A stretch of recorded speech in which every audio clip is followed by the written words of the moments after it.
দহটা বজাৰ পৰা ইয়াত আমি 2টা বাজিলে এতিয়ালৈকে এখন এফআইআৰ এখন ল'ব পৰা নাই। কেনেকুৱা হেৰি কৰিছে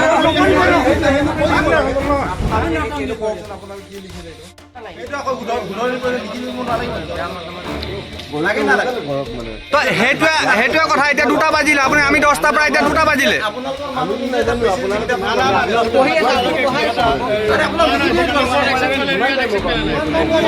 এতিয়া 4 ঘণ্টাত এখন এফআইআৰ শুধৰাবৰ কাৰণে 4 ঘণ্টা সময় লাগে নেকি আপোনাক? সেইটো কওকচোন।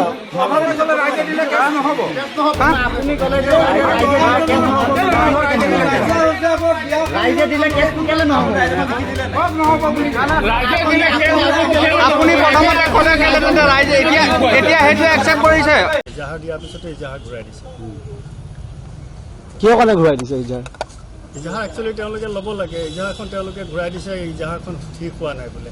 আপোনালোকে এতিয়া নিশ্চয় এটা কথা গম পাইছে যে অসমৰ মুখ্যমন্ত্ৰী এতিয়া মধ্যস্থতা কৰি যিখিনি এজাহাৰ লিখেছে, এজাহাৰ লিখাবোৰকো আঁতৰাই দিলে। গতিকে গাঁৱৰ মানুহ তেওঁলোকে যিখিনি গম পাইছে সেইখিনিহে লিখি আনিছে। সেইখিনি লিখি অনাৰ পিছত এখন থানাক যেতিয়া দিয়া হয়, তো থানা তেওঁ আয়ো হিচাপে তেওঁ সেই জেগালৈ গৈ তাত ইনভেষ্টিগেশ্যন কৰি গোটেই বিষয়টো তেওঁ নিজে ল'ব পাৰিব। কিন্তু আকৌ তেনেকৈ নকৰি আকৌ আবেদন যিজনে ইজাহাৰ দিছে তেওঁক পঠিয়াই দিছে।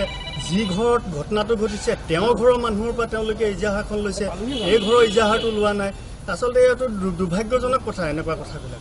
গতিকে আমি সেইটো কাৰণে উপায়বিহীন হৈ বৰবুৱা থানালৈ আহিছোঁ। বৰবুৱা থানা আমাৰ ভাৰপ্ৰাপ্ত বিষয়া মহোদয়ৰ ওপৰত আমাৰ আস্থা আছে, ভৰসা আছে যাতে তেওঁ এটা উচিত তদন্ত কৰক। আচলতে দুৰ্ভাগ্যজনক কথা এইটো যে ছোৱালীজনীক তাহাঁতৰ মমায়েকৰ ল'ৰাটোৱে বাধ্যতামূলকভাৱে এটা বিষয়ত এটা শাৰীৰিক অপকৰ্মৰ ক্ষেত্ৰত জড়িত কৰায়। জড়িত কৰাৰ পিছত গোটেই বিষয়টো যেতিয়া ছোৱালীজনীয়ে তেওঁলোকৰ পৰিয়ালবৰ্গক জনায়, পৰিয়ালবৰ্গক জনোৱাৰ পিছত তেখেতসকলে আকৌ ছোৱালীজনীৰ লগতে কাজিয়া কৰি আমাৰ ল'ৰাক বদনাম কৰিছে বুলি তেওঁৰ ওপৰত এটা এলিগেশ্যন আনে।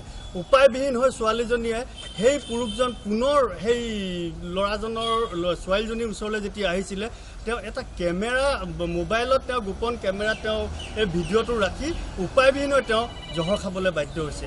এতিয়া আমাৰ কথা হ'ল ছোৱালীজনীয়ে জহৰ খোৱা নাই, ছোৱালীজনীক জহৰ খুৱাবলৈ বাধ্য কৰে। ছোৱালীজনীক জহৰ খুৱাইছে। কোনে খুৱাব বাধ্য কৰে? তেওঁলোকৰ এই যিজন মমায়েকৰ পুতেক কি নাম আৰু আকাশ ৰহমান আৰু আকাশ ৰহমানৰ পৰিয়ালবৰ্গই এই ছোৱালীজনীক বাধ্য কৰাইছে, জোৰ জুলুম তেওঁক জহৰ খুৱাইছে।